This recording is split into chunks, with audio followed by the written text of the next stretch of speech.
যার লাগে এই জগৎ কাঁদে আজ তিনি নিজে কাঁদছে। দেখুন আমরা জানি ভক্ত কাঁদে, ভগবানের কাছে তার অনেক কিছু চাওয়ার পাওয়ার আছে,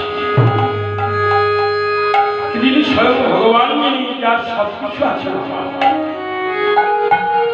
তার আবার কিসের অভাব আছে, কিসের দুঃখ আছে, যিনি সদানন্দ সবসময় আনন্দেই আছে, দুঃখ যাকে স্পর্শ করতে পারে না তিনি কাঁদছেন। তো ভক্তের যেমন দুঃখ আছে তিনি ভগবানের দুঃখ আছে, যার জন্য তাকে কলিকালে আসতে হলো দুই দেহ এক হয়ে রাধা কৃষ্ণ মিলিত তনু, নাম হলো তার গোড়া, অন্তর্কৃষ্ণ বহির গোড়া, বাইরে রাধা ভাব ভিতরে কৃষ্ণ ভাব। কেন না ভগবান কিন্তু ঋণ করে ফেলেছে, ভগবান ঋণ করেছিলেন কার কাছে? ভক্তের কাছে। তারপর যুগে নিমিত্ত নিকুঞ্জ বলে রাধাকে মামে নিয়ে কৃষ্ণ বলে বসে আছে, চারিদিকে সখীরা বসে।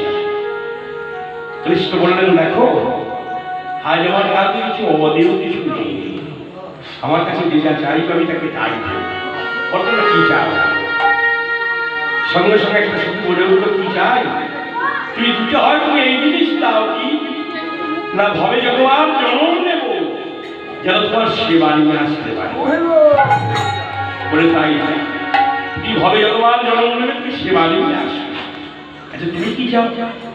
বলে আমি সেবা মন্ডলী চাই। বলে তাই তুমি কি চাও? বলে আমি ভবে যতবার জন্ম নেব যেন তোমার সঙ্গ পাই, সঙ্গ করা যেন আমার যে যা চাইছেন দিয়ে আসছে। শেষে রাধারী বলছে রাধে সকলে আমার কাছে নিল, তুমি আমার কাছে কিছু নেবে না? রানী কে বলছে রান্না তুমিই তো আমার সব, তুমি যখন আমার সব আমার কাছে তুমি আছো, আর আমি কিছু চাই না, নতুন করে কিছু চাই না, আমার কি চাই? বলে না তবু আমি তোমায় কিছু দিতে চাই। বারবার বারবার যখন বললেন কিছু দিতে চাই তখন রাধারী বললেন রান্না তুমি যাবে বারবার বলছো কি চাই কি চাই, আমি যা চাইবো আমি দিতে পারবে তো? বলে পারবো। বলো তোমার কি চাই?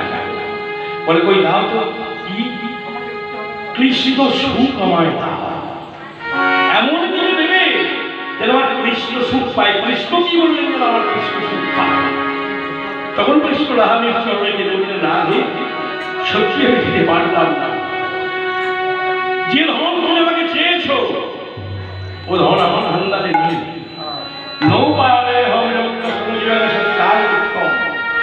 যে প্রেম যে ভালোবাসা তুমি আমাকে দিয়েছ তার বিনিময়ে আমি কোনো কিছু দিতে পারলাম না, আমি তোমার কাছে ঋণী হয়ে গেলাম। তবে এই ঋণ আমি রাখবো না, এই ঋণ আমি শোধ করে দেব। এই যুগে না পারি আগত যুগে গিয়ে শোধ করে, এমনি না পারি শিক্ষা করে শোধ করে দেব। তাই সেই ঋণ শোধ করতে আসতে হলে এই কবিতার নাম বাবলি সখীবানে সখীবানে চাইব নদিয়া, চাইব নদিয়া।